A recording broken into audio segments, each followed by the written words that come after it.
आप देख रहे हैं इंडिया टाउन न्यूज, भारत की बात।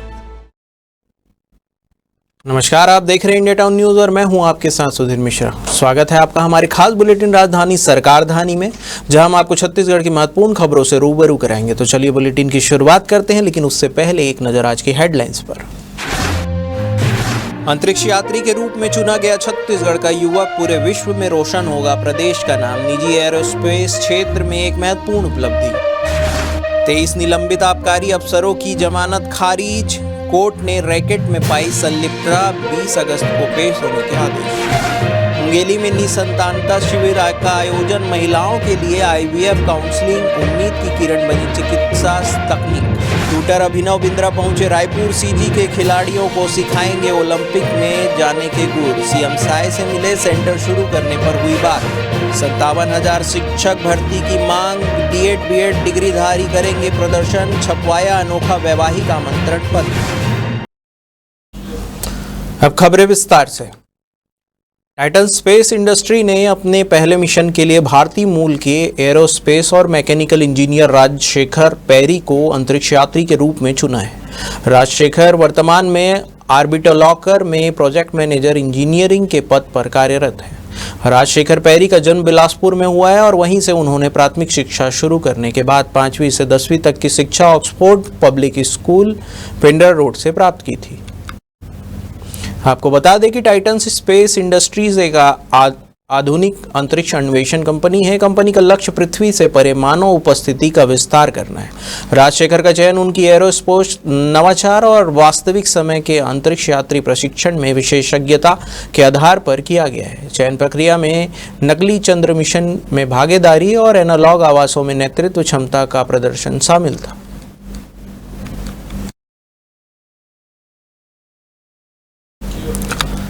छत्तीसगढ़ विधानसभा में जन विश्वास विधेयक ध्वनिमत से पारित हुआ।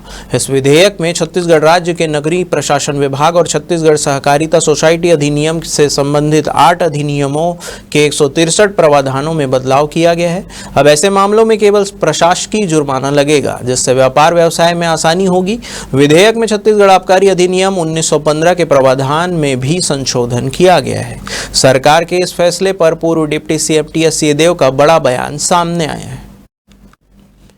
पूर्व डिप्टी CM TS सिंहदेव ने मीडिया से बातचीत करते हुए बताया कि सरकार सार्वजनिक स्थान किसे मानती है। रही बात शराब सेवन की, तो मैं इसे गलत नहीं मानता, हमारे परंपराओं में शामिल है। शराब सेवन के बाद उसका व्यवहार आपत्तिजनक है तो निश्चित रूप से कार्रवाई होनी चाहिए। किसी सोसाइटी द्वारा वार्षिक प्रतिवेदन दाखिल करने में विलंब की स्थिति में जेल के बजाय जुर्माना वसूलने के निर्णय का स्वागत किया गया।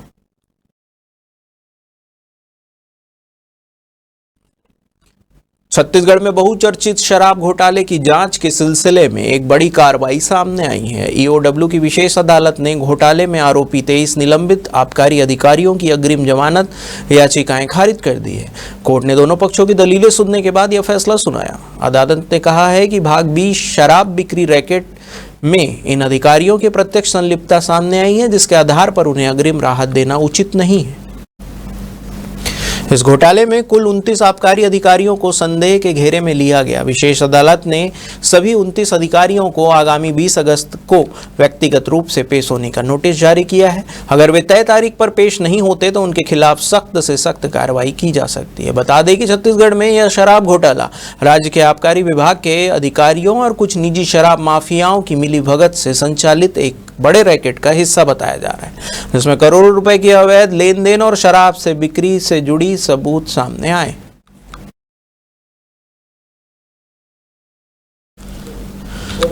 मुंगेली में निसंतानता और बांझपन जैसी समस्याओं से जूझ रही महिलाओं के लिए एक विशेष शिविर का आयोजन किया गया। यह शिविर डॉक्टर गीतिका शर्मा द्वारा doctor Garg super speciality hospital में लगाया गया है, जिसका उद्देश्य महिलाओं को निःशुल्क काउंसलिंग और आधुनिक चिकित्सा तकनीकों से अवगत कराना था। शिविर में बड़ी संख्या में महिलाएं शामिल हुई और उन्होंने पंजीयन कराकर उपचार के लिए पहल की। डॉक्टर गीतिका शर्मा ने महिलाओं को आईवीएफ और टेस्ट ट्यूब बेबी जैसी अत्याधुनिक तकनीकों के बारे में विस्तार से बताया और उनकी निःशुल्क काउंसलिंग की। डॉक्टर शर्मा ने कहा कि आज के समय में ऐसी कोई महिला नहीं है जो मां न बन सके। आधुनिक चिकित्सा तकनीकों की मदद से गर्भधारण संभव हो गया है। उन्होंने महिलाओं से मानसिक रूप से मजबूत रहने और समय पर इलाज कराने की सलाह भी दी। और आज यहाँ डॉक्टर डिकेन के हॉस्पिटल में उनके सहयोग से हमने ये शिविर प्लान किया है। मेनली ये निसंतान जोड़ों के लिए शिविर लगाया गया है। निसंतानता के बहुत सारे कारण हैं, 5-6 मुख्य कारण हैं।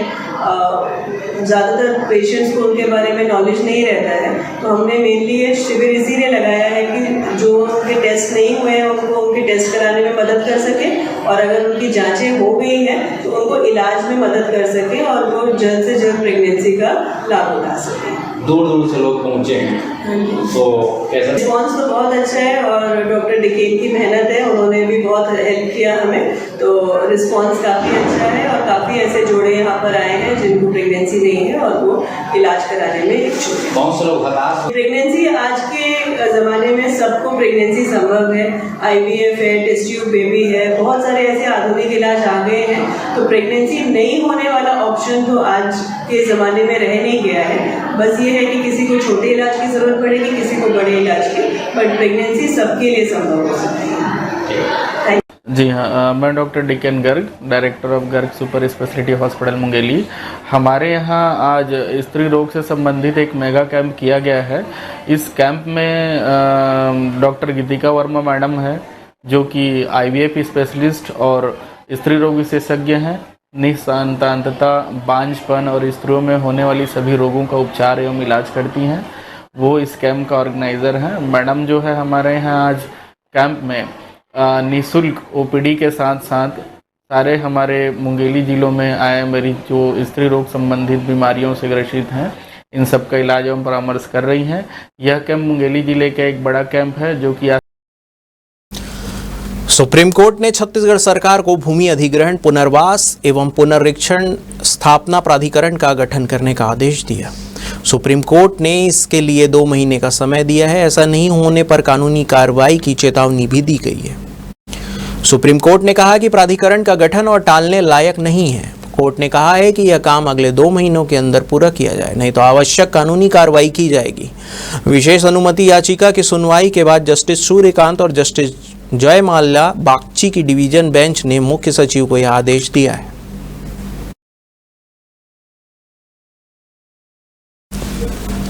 वक्त हो चुका है एक ब्रेक का। बने रहिए इंडिया टाउन न्यूज के साथ। अब खबर आपकी उंगलियों पर, हर खबर पर हमारा नजरिया।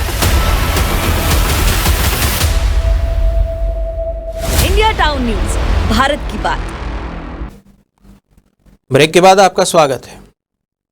छत्तीसगढ़ की खेल प्रतिभाओं के लिए एक नई शुरुआत की दिशा में महत्वपूर्ण पहल की गई है। मुख्यमंत्री विष्णुदेव साय से ओलंपिक स्वर्ण पदक विजेता शूटर अभिनव बिंद्रा ने उनके निवास कार्यालय में मुलाकात की।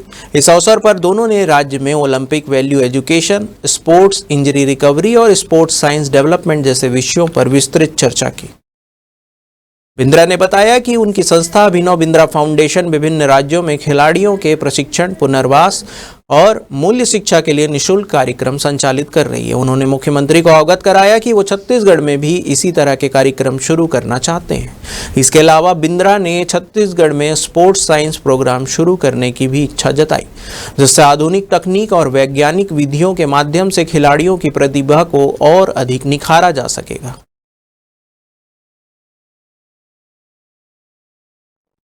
छत्तीसगढ़ में 57,000 शिक्षक भर्ती की मांग को लेकर बेरोजगार युवा अनोखा प्रदर्शन करने जा रहे हैं। एक अनोखा और व्यंग्यात्मक नाटक रचा जा रहा है जिसका मंचन सभी डीएड बीएड डिग्रीधारी मिलकर करेंगे।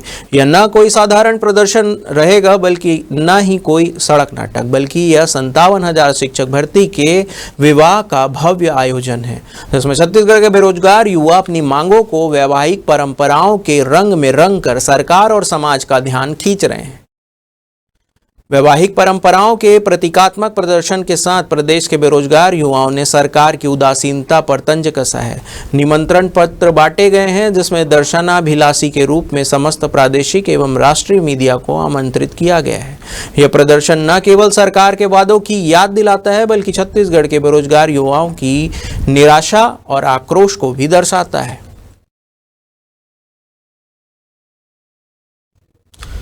रायपुर के छात्रों ने जयपुर में आयोजित institute of chartered accountant of India यानी कि ICAI की राष्ट्रीय स्तरीय पिच डेक प्रतियोगिता में प्रथम स्थान प्राप्त किया।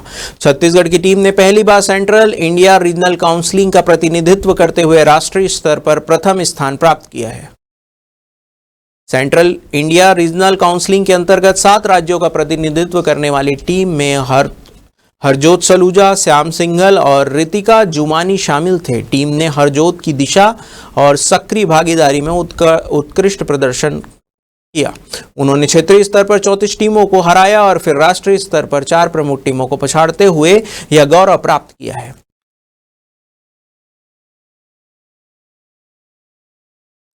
शराब घोटाले से जुड़े मनी लॉन्ड्रिंग मामले में रिमांड पर भेजे गए चैतन्य बघेल से मुलाकात करने पूर्व मुख्यमंत्री भूपेश बघेल सपरिवार ईडी कार्यालय पहुंचे। इस दौरान उन्होंने पत्रकारों से चर्चा करते हुए कहा कि बेवजह मेरे बेटे को फंसाया जा रहा है, हम लड़ाई लड़ते रहेंगे। पूर्व मुख्यमंत्री भूपेश बघेल ने बताया कि चैतन्य की गिरफ्तारी के बाद सबसे पहला फोन राहुल गांधी और उसके बाद प्रियंका गांधी का फोन आया था। भूपेश बघेल ने के बेटे से मिलने के बाद कहा कि अगर आज चैतन्य के दादा जिंदा होते तो खुश होते क्योंकि वे बहुत से मुद्दों पर जेल जाते रहे हैं। उन्होंने आरोप लगाया कि जिनके बयान हो चुके हैं उन पर भी उनका और उनके बेटे का नाम लेने के लिए दबाव बनाया जा रहा है।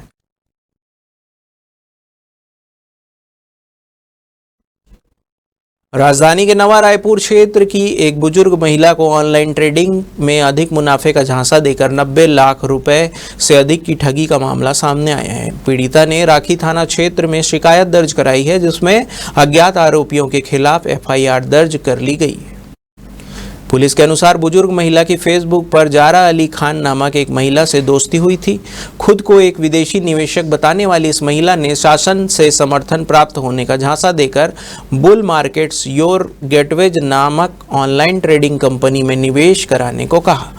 अधिक लाभ और त्वरित मुनाफे का लालच लेकर महिला को धीरे धीरे अपने जाल में फंसाया गया।